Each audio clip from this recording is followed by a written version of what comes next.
What do AOC, VH1, Marvel, HGTV, and the LGBT all have in common?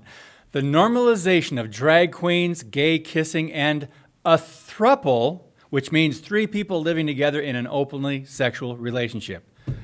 It was inevitable. Once black-robed elites on the Supreme Court redefined marriage just 5 short years ago, many of us warned about the consequences of that decision. That slippery slope has become a downhill drag race to destruction.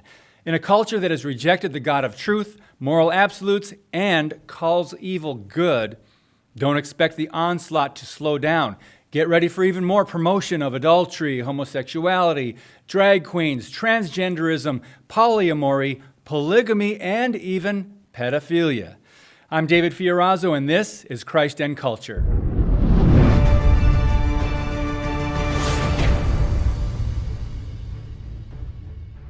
Here are just 3 examples of moral decay.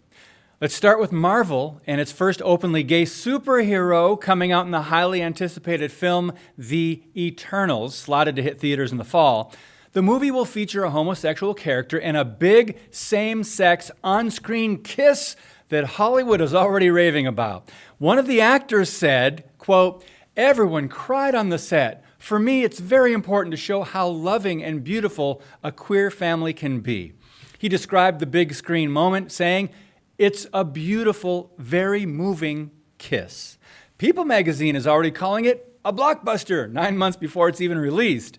Now, some might say, okay, just don't go to the movie. All right, so you think you'll avoid the promotion of the perverse on your computer or watching television at home? Remember the the Super Bowl halftime strip show a few weeks back?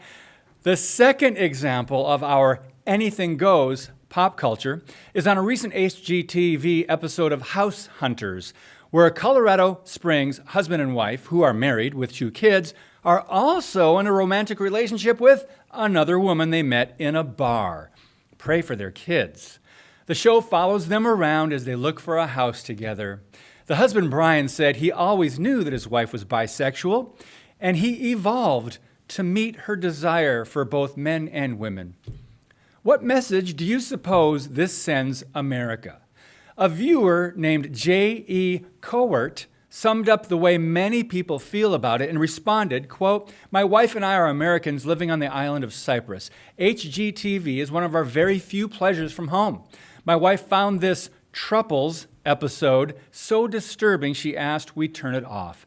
We agree with previous comments that the episode reflects on the deteriorating morals of our country, our American culture, and society.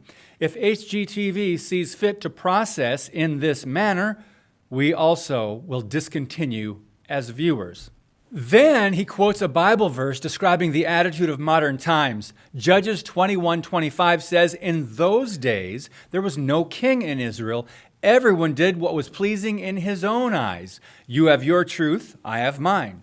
People magazine promoted the episode on its website, which received tweets from fans applauding it as, quote, "progressive" and "great." It did not include any voices criticizing the concept.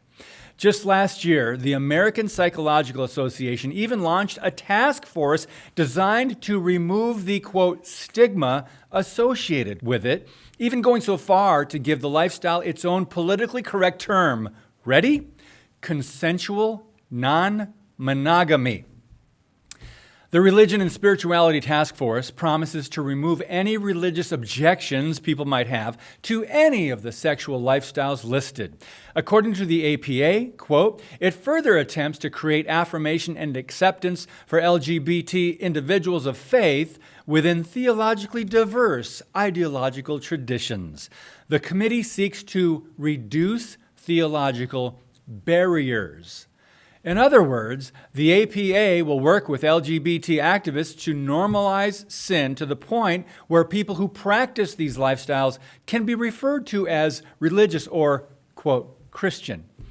And our third and final example, did you catch the promo for RuPaul's Drag Race? Apparently it's a show on VH1, and Alexandria Ocasio-Cortez is featured as a guest judge pledging allegiance to the drag. Yep, She truly is a rising star of the godless left, and she really did say that. Now, I've told you guys hundreds of times, these people need Jesus, so we need to pray for them to be saved.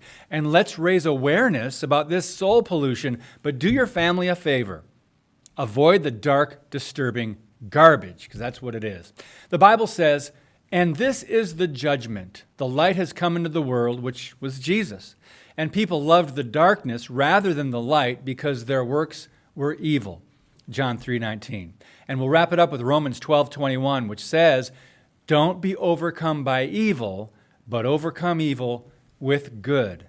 God bless you, and keep speaking the truth about things that matter.